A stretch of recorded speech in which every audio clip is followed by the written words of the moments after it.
Welcome to the Talks at Google event. I'm Manushi Shah, and I would like to introduce Isaac. We are here for his book, Eyes Wide Open. Isaac was born with a rare degenerative disease of retina that caused him to gradually lose his sight. Despite all the hurdles that this disease brought upon him, Isaac has led a very successful life. He played Weasel on Saved by the Bell. He graduated from Harvard College at age of 19 with a degree in mathematics and computer science. He also graduated from Harvard Law School and served as a law clerk for Supreme Court Justice Sandra O'Connor and Ruth Ginsburg. He also transformed a struggling concrete subcontractor into an industry-leading with $150 million business. And along with this, he has also found Hope for Vision, which is a nonprofit that funds the development of treatments for blinding diseases. In Eyes Wide Open, which is part autobiography and part self-help, Isaac Lidsky shares a very inspiring story of achieving success in his life. So I'd like to introduce Isaac. Thank you. All right. Excellent. How's everybody doing? All right, yeah, I was going to say I got to hear you because I obviously can't see you. But they say that sighted people are terrified of speaking to big crowds, but us blind folks are terrified of speaking to empty rooms. So I want to know you're out there. All right. So I'm going to ask you to take a car ride with me this afternoon. Imagine yourself taking a car ride with me this afternoon. So let me give you the context. You are 13 years old. So I know for some of you Googlers, that's not that far back, but for others, it's a while back. So take a second, think back to who you were at 13, what was going on in your life at that time. All right, so you're 13, and your sibling has always been a little clumsy. It's sort of part of her sunny, absent-minded disposition. It's kind of cute, but not recently. Recently, there have been some pretty nasty bumps and bruises and some serious scares. Tragedy was nearly avoided a couple times. It seems the problem has something to do with your sibling's eyesight. Your mom takes you all to the neighborhood ophthalmologist's office for a checkup.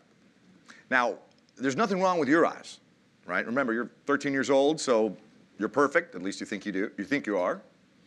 And everything's going well. Nothing wrong with your eyes, but still, the ophthalmologist is clearly troubled by something he sees, and he tells your mom to take all of you kids to the Medical Research Institute at the medical school at the university in town. So off you go, and after a very long day of strange and sort of a grueling eye exams, the expert tells you that, like your sibling, you have an eye disease that causes progressive loss of sight and blindness. So that's what happened to me. The sibling was my sister Daria. The research institute was the Bascom-Palmer Eye Institute at the University of Miami. It was 1993, and I was 13 years old. Now, before that day, I was living a Hollywood fairy tale. I was born to a middle-class family in America, to parents who loved me and nurtured me and cared for my education. I loved school. It came easy to me, and enjoyed it very much. And as you heard, the Hollywood part, I mean it literally. I grew up acting. I did about 100 to 150 commercials, got some lucky breaks here and there, and was ultimately cast as Weasel Wiesel on NBC TV's Saved by the Bell, The New Class. I was the sort of dorky character, the nerd, so it was quite a challenge for me as an actor. Nonetheless, I played that role. So that was before. At the end of the long day at Bascom-Palmer Eye Institute, everything changed, right? Dr. W called us into his office. He took a medical textbook off the shelf behind his desk. He flipped through the pages, found the one he wanted, put the book on the desk facing us, and he pointed to some photographs. He said, those are pictures of the retinas of patients with a disease called retinitis pigmentosa, or RP. RP causes progressive loss of sight and ultimately blindness. Daria and Isaac have RP and will go blind. There are no treatments. There are no cures. We don't really know much about the disease. Good luck. That was it. We got up and we left. And we got back in my mom's car for a long ride home. So that's the car ride I want you to imagine yourselves taking with me this afternoon, please. So you sit in the back of the car.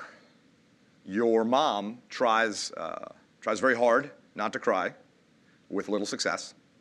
Your siblings are crying too. And you are trying to make some sense of the diagnosis, of the information you've just gained, for miles and miles. So how do you feel? And what is it that you're thinking in that car? Fear is a powerfully destructive force in our lives. Fear distorts our reality. Under the warped logic of fear, anything is better than the uncertain. Fear will fill the void at all costs, passing off what you dread for what you know, offering up the worst in place of the ambiguous, substituting assumption for reason. Psychologists call it awfulizing, right? Fear replaces the unknown with the awful. Now, fear is self-realizing. When we face the greatest need to look beyond ourselves, to gain more information, to think critically, fear beats a retreat deep inside your mind, shrinking and distorting your view, drowning your capacity for critical thought with a flood of disruptive emotions. When you face a compelling opportunity to transcend, to thrive, to overcome, fear lulls you into inaction, enticing you to passively watch its prophecies fulfill themselves. So how did I feel in the back of my mom's car? I felt terrified. And what was I thinking? I was thinking, blindness will absolutely ruin my life. In fact, I wasn't thinking that so much as I knew it. I don't think it, I knew it. Here's what I knew in the back of that car that day. Blindness will ruin my life. Blindness is a death sentence for my independence. Blindness is the end of achievement for me. It means that I am going to live an unremarkable life, small and sad. I'm going to live that life alone. No woman is going to love or respect me. I'm not going to love or respect myself. So I won't have any kids, which is probably for the better, because no child deserves that. And in a sense, I'm always going to be a child. So that's what I knew in the back of that car that day.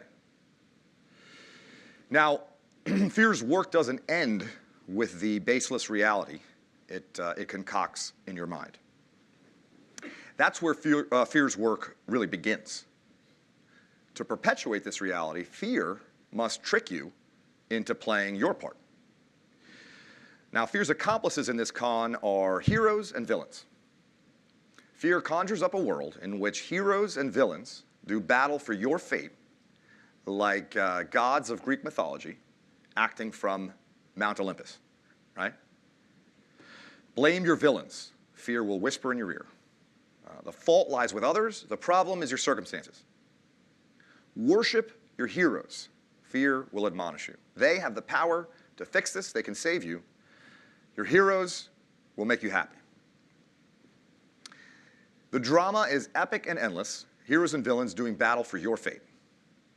You sit back. You try to take it all in. You try to keep it all straight. You try to figure out where it's all going. But it's all smoke and mirrors. It's a diversion. It's special effects. What really matters is that you have become a cooperative participant in fear's reality, right? You play nice. You don't question the premise. You abdicate responsibility. You blame and credit others. Meanwhile, fear's spell remains unbroken. So my villain was blindness, not with a lowercase b, as in the condition of sightlessness, but blindness with a capital B, this amorphous boogeyman that was going to hunt me down and destroy my life. My heroes were the brilliant research scientists working so hard to deliver a cure for my disease. They would do it in time. They would save me. They simply had to.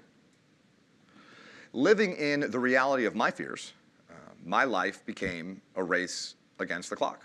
I wasn't in the race. I was on the sidelines, right?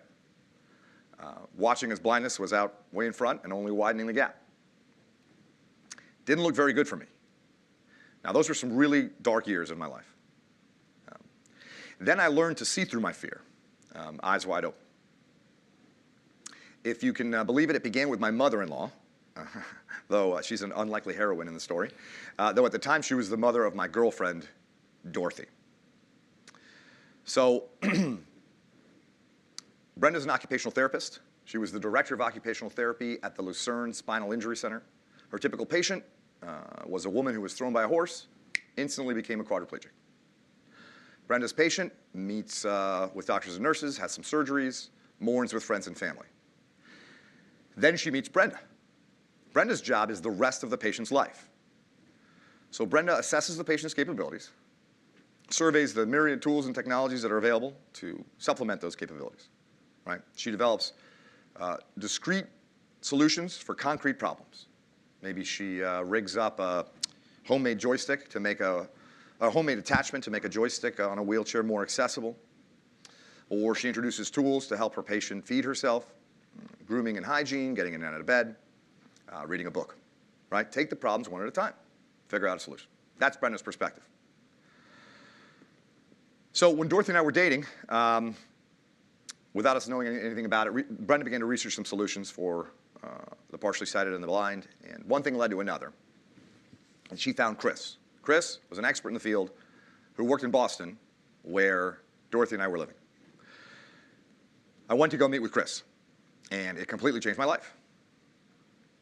So I walk into Chris's office, and right away she asks me, Isaac, do you ever use a cane? I'm a little confused and I'm really annoyed. I'm thinking to myself, no, I don't use a cane. I mean, I still see too well to use a cane, don't I? I mean, isn't she supposed to be the expert? Besides, I'm not here to talk about a cane. A cane's like an arbitrary detail, right? We're here to talk about blindness. I say to her, nope, Chris, I don't use a cane. She says, well, do you bump into things and hurt yourself? Thinking, of course I bump into things and hurt myself all the time. In fact, 2 days ago, I walked right into a fire hydrant, splitting my pants against my shin. It bled a ton and it left me with a heinous bruise. So I rolled up the leg of my jeans, showed the bruise to Chris. I said, Chris, yeah, you could say I bump into things and hurt myself. No big deal. I really want Chris to understand how little I care about bumping into things, right? Now is not my problem. Today is not my problem. Bumping into things is not my problem, right? My problem is tomorrow. The future is blindness. My life is going to end, right? My problem is that I am losing my sight and there's nothing I can do about it. Chris says to me, you know, Isaac, if you used a cane, you'd bump into things less and you'd hurt yourself less. Man, it was an obvious point, right? Pretty obvious point. Now, I know you guys are all Googlers here, so you're very smart. I'm only a little embarrassed to admit. It was such an obvious point for me that day that it was like an epiphany. I realized that there is only now. There is only today, this moment. In that moment, I saw that everything I thought I knew about blindness was a complete fiction, born of my fears, lies. What did I really know about going blind or being blind? Absolutely nothing. What had I done to learn about it? Nothing. So I was trapped in fear's tunnel, unable to see the unbounded potential, the vast landscape that lay just beyond. Chris's point about the cane was a pinprick of bright light that led me out of that tunnel. There was something that I could do right away, right now, today, to make my life a little easier, to make my life better. I caught on quickly. I said, what else can I do? Chris had all sorts of ideas, right? Screen reading software to interact with my computer using my ears instead of my eyes, a technique called sighted guide to walk around with people more naturally and more safely, techniques and systems to organize my clothing and my shoes so I could dress myself and match, or at least wear what I wanted to wear. Simple solutions for discrete, specific, practical problems. So I decided that day in Chris's office, made myself a promise. Whenever I feel afraid, I'm going to ask myself 2 questions. 1, what precisely is my problem? Right now, broken down into its smallest, most discrete, most manageable form. Right now, what's my problem? 2, what precisely can I do about it? No heroes, no villains, me. Now, a word of caution, you have to answer those questions for yourself in the vein of like C-SPAN coverage of some, boring and mundane procedural, committee hearing or something like that. You can't answer that question in the vein of a Hollywood blockbuster, okay? There's no action sequences, no special effects, no soundtrack. It's just dialogue, no drama. When I committed to answer those two questions for myself in that way, whenever I faced fear, my life turned around. I took control of my reality. I chose how I wanted to live my life and who I wanted to be. I broke fear's spell. I went on to build a very blessed life for myself on that uncharted terrain beyond fear's tunnel. I did marry. Dorothy and I had triplets. And we enjoyed that so much that we then had a fourth child, sweet baby Clementine. So 6.5-year-old triplets and a 15-month-old baby. I'm immensely blessed and happy and fulfilled. But if I had not seen through the reality of my fears, I would have lived that reality. I'm absolutely certain of that fact. So I want to say it one more time. If I hadn't seen through my fears, I would have lived that reality. So, thank you. Thank you so much. Thank you so much for a great introduction. I would also like to open the floor for any Q&A that people would have. In the meantime, I have a question for you. Sure. Despite all these hurdles, it's very difficult to even imagine being in that situation that you were in. What kept you motivated? So, the way in which I lost my sight, it's a progressive condition. If you picture like a jumbotron screen at an arena, so imagine that the sort of LED bulbs on the screen are randomly breaking sort of slowly over time. And so you're watching my life as a movie on this screen. And at first you might not even notice it, then it becomes annoying. Certain parts of the screen are better than others. It created all these bizarre effects. Objects would sort of appear and morph and disappear. If I got information through other means, through my fingers, if someone told me what I was looking at, then suddenly I saw it. So the experience was challenging, to put it mildly, but it was also a real gift. It turned out to be a real gift because I got a peek behind the curtain into sort of the way the mind works, and this illusion of sight was shattered for me. So sight is something we experience as objective truth, as reality, as something that's out there, when it's totally a creation of our own mind, which is built on much more than just data from the eyes. So anyway, having sort of seen firsthand, literally seen the way we are empowered to create an experience for ourselves that is so immersive and complete that we then believe it to be true and objective, that was the sort of eye-opening, eyes wide open vision that, like I said, turned out to be the greatest blessing in my life because we create our realities in so many ways. Self-limiting assumptions, our fears, our misconceptions about success and failure, strength and weakness, the way we sort of misperceive luck or oversimplify luck, and on and on and on. So, what kept me going was really, at the end of the day, this certainty that in every moment, we choose who we are and how we want to live our lives, independent of the circumstances we face. Absolutely. You mentioned briefly about luck. How much do you think luck plays a role in our lives? So there's no question that luck, happenstance, circumstances beyond our control, play a major factor in life. I think, however, that we tend to, if not misperceive luck, then certainly oversimplify it. So what do I mean? For example, the notion that there's good luck and bad luck, or that there are events that have an independent sort of value of good or bad. I think the truth is a lot more sort of nuanced and complex, and events are events, and whether they're good or bad, who knows? And better than who knows, it's kind of within our control. So for example, I was lucky to go blind. It may sound like a weird thing to say, but in my experience in my life, the blessings, the sort of perspective, the life that it has given me, there's just no question. It was one of the best things that ever happened to me. Another way we tend to misperceive luck, I think, is we think that there's a pretty clear, bright line between circumstances within our control and circumstances without our control, circumstances we cannot control. Right. And I think the truth is really far more nuanced and complex. Really, most things are kind of in that gray area. And we have a lot more control over events in our lives, and certainly the way we experience those events, how they manifest themselves in our lives, than we think. Okay. We have a question from audience. Hi. That day when you were 13, when you got the diagnosis, how long did it take for your vision to degenerate, like to the point where you were, let's say, legally blind, and then how long until you totally lost your sight? Sure. So thanks. That's a great question. I mean, the short answer is who knows. It's hard to say. This really is this sort of progressive, sort of slow death of photoreceptor cells. So when did it start? Who knows? When did it end? Hard to say. I know that when I was diagnosed, when I was 13, at the time, I would have said, I see as well as any of my peers.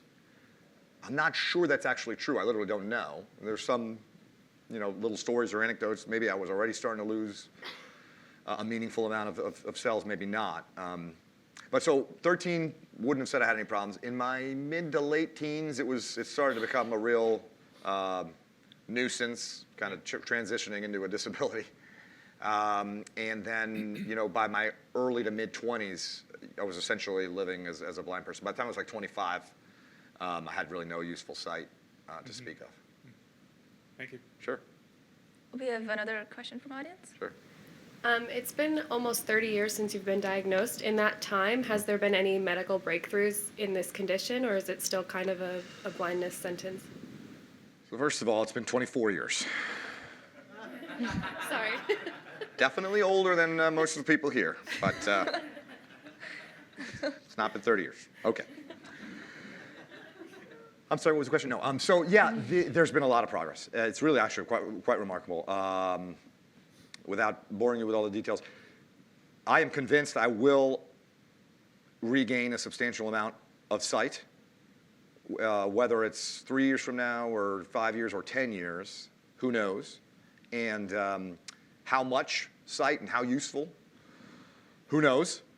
But I tell all the sort of researchers that I've been lucky to get to know over the years that if I could see my kids' faces, I'm set. That's all I need.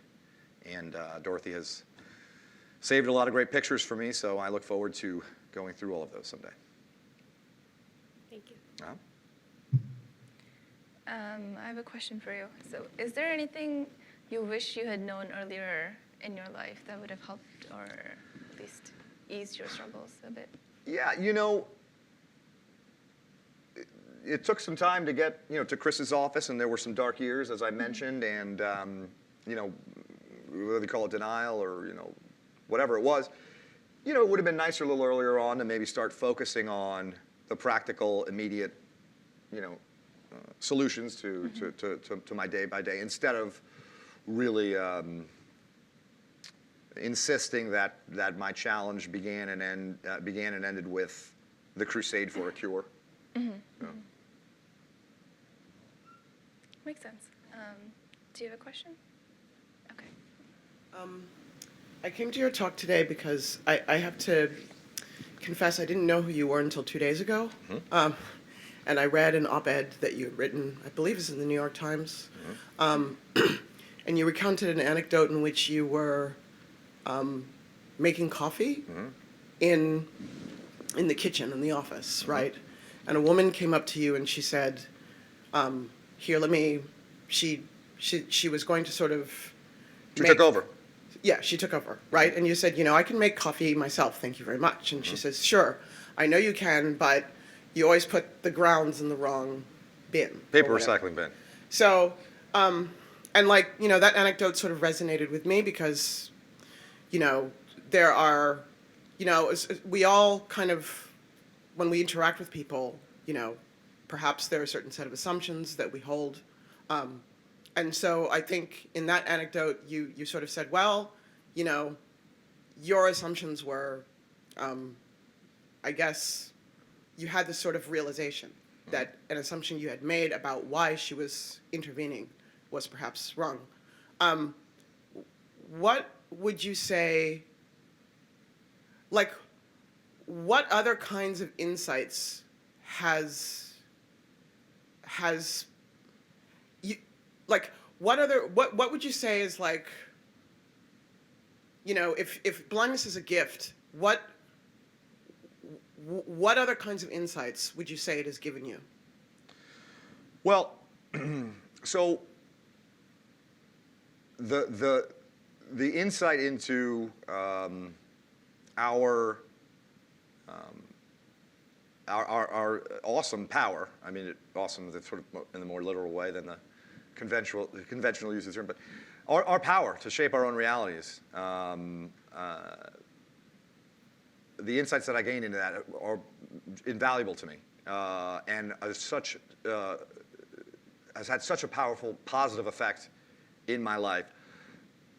I'll say that I'm certain, I'm convinced, I'm passionate about the fact that this vision, this sort of insight into the way our brains work, it's for everybody. It's not about blindness. It's not about disability. It's not even necessarily only about sort of challenges or obstacles in life.